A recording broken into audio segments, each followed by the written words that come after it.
Bonjour à tous et bienvenue sur Crypto Flash, la chaîne de l'actualité crypto. Aujourd'hui, nous allons parler du retour de CZ. On va aussi parler de Donald Trump et d'un changement dans la vente du token, d'un partenariat entre Tron et Chainlink et plein d'autres sujets. Tous les jours, le meilleur de l'actualité crypto. Commençons avec le cours des crypto-monnaies. Une baisse globale aujourd'hui. BTC 70 300 $, moins 2,4%. Ethereum 2500, moins 5%. BNB moins 4%, et vous pouvez constater la plupart des crypto-monnaies sont en baisse, moins 4% sur cette journée. Il y a certaines qui font des baisses encore plus importantes. On peut notamment citer du Avalanche qui fait du moins 5%, Chainlink moins 6%, et NIR par exemple moins 6,4%. Un protocole tire son épingle du jeu d'un point de vue performance, nombre d'utilisateurs. Je voulais vous parler d'Aerodrome, le fork de Solidly. C'est une sorte d'exchange décentralisé qui fonctionne un peu comme Curve. André Cronje a pris un peu le tokenomics et les incitations financières dans Curve. Il a modifié tout ça pour en faire un nouveau protocole Solidly qui était complètement buggé. Mais les équipes derrière Aerodrome et Vélodrome en ont fait un très bon protocole. Du coup, un DEX sur la blockchain Base pour Aerodrome qui vient d'atteindre son record en termes de volume sur une semaine, 5 milliards de dollars de volume, et en termes de frais générés, 4,5 millions de dollars de frais. Donc vraiment ça marche de mieux en mieux Solidly, vous pouvez voir, alors que c'est pas Base la blockchain où il y a le plus de memecoin, on n'est plus sur Solana, mais malgré ça Base vraiment c'est en train de monter, et Aerodrome c'est une bonne exposition on va dire à Base, parce que Base n'a toujours pas de token. Pour l'instant ils n'ont pas de token, vous pouvez directement acheter l'action Coinbase si vous voulez aussi être exposé à Base, ou le token OP, Optimism, parce que 15% des frais générés par Base sont renvoyés vers Optimism. Sinon il y a l'option de Aerodrome. Après, Alexander dit que c'est plus que n'importe quel DEX dans la finance décentralisée. Moi, je constate quand même qu'Uniswap, en moyenne, ils ont généré 2 millions de dollars de frais sur 7 jours. Donc ça reste plus important que ce qui y est annoncé ici. D'ailleurs, si vous voulez acheter de l'aérodrome, vous pouvez en trouver sur Bitvavo, le partenaire de la chaîne. Regardez, vous avez aérodrome, et ça a été rajouté en octobre, donc c'est assez récent. Et vous pouvez en acheter avec des frais très bas. Sur les paires USDC, il y a d'ailleurs à peine 0,05% de frais, et il vous reste 2 heures. Je ne sais pas quand vous regardez cette vidéo, mais 31 octobre, 23h59, l'offre de 20 € se termine, et vraiment, je ne sais pas quand ça reviendra, donc n'hésitez pas à vous inscrire. Le lien est dans la description. Vous pouvez faire ce que vous voulez de ces 20 € sur la plateforme, acheter n'importe quel token. Ensuite, on va parler du coup de WLFI, vous savez, le token associé à Donald Trump, World Liberty Financial. La vente, ils comptaient vendre 300 millions, ils n'ont pas réussi à vendre 300 millions. Et bien là, selon ce qu'ils ont communiqué à la SEC, ils ont réduit leur objectif de vente et ils vont s'arrêter à 30 millions de dollars de WLFI. Du coup, ils réduisent de 90% leur objectif, on passe de 300 à 30 millions de dollars. Ça n'a pas encore été mis à jour sur le site. Là, ils indiquent toujours qu'ils veulent atteindre les 30 millions de dollars. Mais voilà, ça montre qu'ils ont revu leur plan à la baisse. Et aussi, c'est un point assez embêtant pour Donald Trump et l'équipe derrière Donald Trump, parce que cette équipe n'allait être payée que sur ce qui était au-dessus des 30 millions de dollars. Donc ils allaient obtenir 75% de la vente, par exemple, au-dessus de 30 millions de dollars. Mais s'il s'arrête à 30 millions de dollars, en théorie, ils n'ont rien touché. Et que c'est que l'équipe derrière le projet World Liberty qui va toucher. Du coup, est-ce que Donald Trump va se faire avoir dans cette affaire ? Au pire, s'il ne touche pas dans cette vente des choses, si le protocole fonctionne et qu'il génère des frais après, il touchera après de l'argent. Parce que c'est un protocole qui est censé exister encore très longtemps. D'ailleurs, je rappelle, les tokens ne sont pas transférables pendant 1 an. Donc c'est compliqué. Après, il y a peut-être un coup à jouer. Moi, je le fais pas. Mais si, par exemple, on se dit, là, ils veulent lever que 30 millions de dollars, est-ce que ça veut dire que ceux qui vont qui vont participer à cette vente auront autant de tokens, c'est-à-dire est-ce que les tokens vont être répartis sur ceux qui ont acheté à 30 millions de dollars ou les 270 millions de dollars de tokens vont être gardés par l'équipe? On n'a pas d'informations sur ça. Si vous pensez que ça va être réparti sur tous ceux qui ont acheté le WLFI token, c'est peut-être intéressant d'en acheter. Si l'équipe décide de tout garder, il faut sûrement pas en prendre. Donc voilà pour cette histoire de WLFI, et maintenant on va parler de CZ. Regardez, CZ, il est de retour dans une conférence à Dubaï de la Binance Blockchain Week. Il a donné une interview et on peut voir ici qu'il est assez mastoc, il est assez costaud. D'ailleurs les gens lui ont fait la remarque, combien de pompes tu arrives à faire CZ maintenant, et il dit je peux en faire 300 en 30 minutes, ou je peux en faire 70 d'un coup lors de la première série, et ensuite il baisse petit à petit. Et il dit que voilà, c'est quelque chose de positif qu'il a pu tirer de cette période en prison. de la musculation. D'ailleurs, c'est assez drôle. Moi, je me suis remis à la musculation là, il y a quelques temps. J'avais arrêté le sport pendant plus d'un an. Là, c'est bon, je viens de reprendre et c'est vrai que ça fait du bien. On se sent mieux. C'est aussi je sais qu'il y a des gens qui critiquent un peu la musculation, mais moi, j'aime bien l'aspect un peu mathématique, ou plutôt il suffit de suivre un programme, voir le progrès toutes les semaines et voir qu'on avance et voir aussi son corps se transformer petit à petit. C'est vraiment bien et on se sent mieux aussi dans sa tête. Donc je vous encourage à faire du sport, peu importe si vous en faites pas. C'est toujours bien. Alors CZ, qu'est-ce qu'il nous raconte dans cette interview? Il nous parle du temps qu'il a passé en prison, qui dit en fait qu'il n'a pas le droit de dire du mal de la sanction qu'il a eue des 4 mois en prison. Il n'a pas le droit de dire qu'il n'est pas d'accord avec ça parce qu'il a signé un accord avec les États-Unis. Mais il a dit quelque chose d'intéressant, que c'était la première fois que quelqu'un était condamné à de la prison pour cette condamnation qu'il a eue, c'est-à-dire pour le fait de faire un mauvais contrôle sur les procédures anti-blanchiment au niveau de la société. Il a cité une autre société dernièrement qui a eu juste une amende de 3 milliards de dollars, TD Bank, alors que lui, il a eu plus. Mais il a bien fait attention à ne pas dire que c'était une sanction qui n'était pas méritée, mais il a cité factuellement les choses. Il dit qu'il veut passer à autre chose, et quelque chose de très intéressant, je trouve, qu'il dit, et ça permet de se dire que CZ, en fait, n'a pas totalement disparu de Binance, c'est que, en fait, il dit, il garde ses droits d'actionnaire sur Binance. C'est-à-dire, il n'a plus le droit de diriger la société Binance, ou Binance, hein, d'ailleurs, je vous ai dit, en France, les gens disent Binance, d'ailleurs, la plupart du temps, même les employés de Binance ou de Binance, bref, on peut dire ce qu'on veut, ça vient de finance et Bitcoin, donc Binance ou Binance.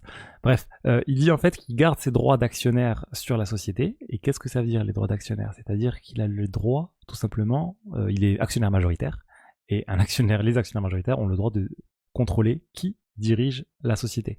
Donc au final, s'il n'est pas d'accord avec la direction que prend Binance ou du nouveau président, s'il n'est pas d'accord avec ses décisions, en théorie, il peut le licencier et ramener quelqu'un d'autre à la place pour diriger la société. Donc c'est pour ça qu'il n'est plus à la tête de la société. Mais honnêtement, je pense qu'il va garder une certaine influence, que le président de Binance actuellement doit le consulter sur un certain nombre de sujets, parce que si au final il n'est pas d'accord avec lui, il risque de sauter. Donc pour moi, il dit qu'il qu'il est passé à autre chose, mais il reste d'une certaine manière impliqué. Il dit qu'il va continuer de développer son projet Giggle Academy, plus autour de l'éducation. Mais honnêtement, pour moi, il va garder une influence sur la société. Il est l'actionnaire majoritaire. J'avais vu, je crois que c'était 70 ou 90%. Du coup, je pense qu'il fait vraiment, il peut faire ce qu'il veut sur la société, mais il n'a pas le droit d'avoir le titre de CEO et de diriger la société, du coup, de prendre des décisions chaque jour. Mais voilà, il va clairement influencer tout ça. Donc voilà, CZ de retour. Il parle assez librement quand même du temps qu'il a passé en prison, de ce qu'il veut faire maintenant ensuite. J'aurais aimé le voir honnêtement arriver sur autre chose dans la crypto. Lorsqu'il allait en prison, il a dit qu'il allait se focaliser sur autre chose, sur de la finance décentralisée par exemple. J'ai pas vu ça. Peut-être qu'il le fait sur son temps libre avec les cryptos qu'il a. Mais j'aurais aimé voir un CZ qui lance une nouvelle application de finance décentralisée, qui va peut-être venir concurrencer Binance, mais venir apporter autre chose, voir un peu d'innovation, révolutionner un peu la DeFi comme il a pu révolutionner les SEX, les exchanges centralisés. Et c'était pas du tout le premier exchange centralisé quand c'est sorti, mais c'est l'exchange qui a le plus dominé tous les exchanges. Et on va voir maintenant ce qui nous réserve pour la suite. Ensuite, on a un partenariat entre Tron et Chainlink. Donc la blockchain Tron, il y a quand même une TVL assez énorme sur cette blockchain, une total value lock, c'est-à-dire de l'argent qui est sur ce protocole, des cryptos qui sont sur cette blockchain plutôt. Et là, en fait, les applications de finance décentralisée Justlend et Justable vont commencer à utiliser les oracles de Chainlink. Alors qu'avant, ils utilisaient d'autres oracles. Ils utilisaient les oracles d'un oracle que je connaissais pas beaucoup, je connaissais pas trop, qui s'appelle Winklink. Donc ils arrêtent d'utiliser Winklink et ils passent à Chainlink avec, l'idée c'est quand même de se reposer sur un leader du marché. Vous avez parlé hier d'informations pas top autour de Chainlink, comme quoi Pitts commençait à prendre des parts de marché. Là, avec cet accord, ils vont commencer quand même à regagner des parts de marché, et c'est plutôt bien pour Chainlink. Ensuite, on va parler de Coinbase. Coinbase avec un article de Blockworks qui est intéressant, qui nous dit que Coinbase, ils ont 330 milliards de dollars de crypto qui manipulent, qui gardent plutôt, qui conservent pour leurs clients. Et ça représente en fait 15% de toute la market cap. C'était à la fin du trimestre 3. Donc 330 milliards de dollars, 15% du marché crypto, c'est juste énorme. Une seule société détient 15% de toutes les cryptos. Alors est-ce que c'est inquiétant ? Personnellement, ça m'inquiète pas parce que je sais que Coinbase ne fait pas des choses avec les cryptos. Ils vont pas aller hypothéquer les cryptos ou faire n'importe quoi avec ces cryptos-là. Et surtout, au moindre faux pas, les gens vont perdre confiance dans Coinbase et vont aller autre part. Alors, je suis pas en train de dire que j'ai envie que ça continue. J'ai pas envie de voir 25, 30%, 50% des cryptos chez Coinbase. Il faudrait que ça reste quand même pas trop élevé, mais voilà, il faut quand même surveiller tout ça, mais c'est pas non plus très inquiétant. Je pense par exemple que BlackRock avec ETHA c'est-à-dire le fonds ETF Ethereum et le fonds Ethereum et le fonds ETF Bitcoin, ils vont eux aussi avoir une très grande partie du marché crypto petit à petit. Ça va être mécanique, ils vont avoir de plus en plus d'investisseurs et ça va commencer à représenter beaucoup. Mais bon, au final, les ETF, qui gardent les cryptos des ETF, c'est Coinbase. Du coup, eux aussi vont continuer à monter en termes de cryptos détenus par la société. On va rester sur un exchange, cette fois avec FTX, avec Nishad Singh, qui était un employé de FTX, un cadre assez haut placé chez FTX, qui a 29 ans. Il a coopéré avec la justice dans le cadre du procès FTX. Il a contribué à la condamnation de SBF. Et là, en fait, il a été condamné uniquement à 3 ans de liberté surveillée. Donc, il a échappé à la prison. Là, on le voit en photo avec Claire Watanabe, qui travaillait aussi à FTX. Il a pu échapper à la prison. Pourquoi ? Parce que le juge le dit et ses avocats le disent. Il a fait une coopération énorme avec le juge. Regardez ce qu'il a fait. Juste avant la faillite de FTX, il a fait plein de screenshots de messages qui ont permis à la condamnation de SBF. Du coup, en fait, il était dans les groupes où il y avait Caroline Ellison, SBF, etc. Et il faisait des screenshots avant que ça coule. Ils ont pu avoir des preuves ensuite pour condamner SBF à 25 ans de prison, pour condamner Caroline Ellison aussi à 1 ou 2 ans de prison. Et lui, finalement, il ressort libre de tout ça. A priori, il a déjà trouvé un travail en tant qu'ingénieur aux États-Unis. Ils n'ont pas précisé la société. Mais voilà, finalement, ça se termine plutôt bien pour lui. Ensuite, parlons de Synthetix. Synthetix, la plateforme de produits, je sais pas comment on peut appeler ça, produits dérivés, produits synthétiques sur la blockchain. Il y a quelques temps, ils avaient le protocole et ils avaient une interface sur ce protocole. Ils ont décidé de séparer les deux et ça a donné, il y a quelques années, la naissance à Kwenta, qui est un front-end, on va dire, pour interagir avec Synthetix.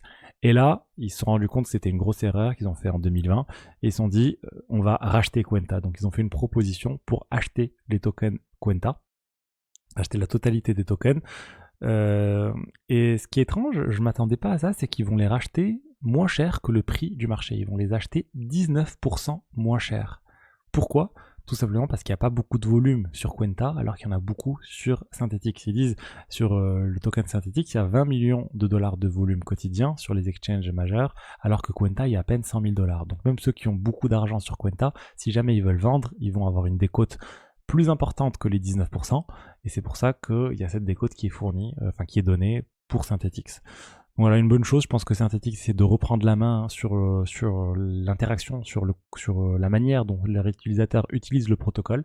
Ça n'a pas marché de séparer les deux, séparer front-end et protocole, et au final, la plupart quand même des protocoles ont cette interaction qui est assez... les deux, le front-end et le back-end sont assez proches, c'est-à-dire... on peut avoir Uniswap, la manière avec laquelle on interagit sur Uniswap, l'interface officielle, c'est contrôlé aussi par Uniswap. Si on va voir AV, c'est aussi contrôlé par AV. Il y a d'autres protocoles qui ont choisi de séparer les deux. Je pense à Liquidity, eux, ils ont une approche complètement différente. Mais sur Synthetix, ils se sont dit, ça marche pas. Ils n'ont pas trouvé le business model qui marche pour séparer les deux. Et du coup, ils ont dit, allez, on revient à ce qu'on faisait avant. Et pour finir, il y a une nouvelle personne qui se dit être Satoshi Nakamoto. Je vais pas passer trop de temps dessus. Il a essayé de prouver il a juste fourni quelques screenshots complètement bidons. Il a dit oui, je vais bouger les blocs de la Genesis, oui, mais ça prend du temps, etc. Donc bon, tant qu'il n'y a pas de preuves cryptographiques, c'est très facile de prouver qu'on est Satoshi. Vous bougez les premiers blocs qui ont été minés et c'est bon, vous avez prouvé que vous êtes Satoshi, en tout cas vous êtes en possession des clés de Satoshi. Donc lui, il a pas fait ça, on va pas passer trop de temps sur le sujet. Une énième personne qui se dit être Satoshi Nakamoto.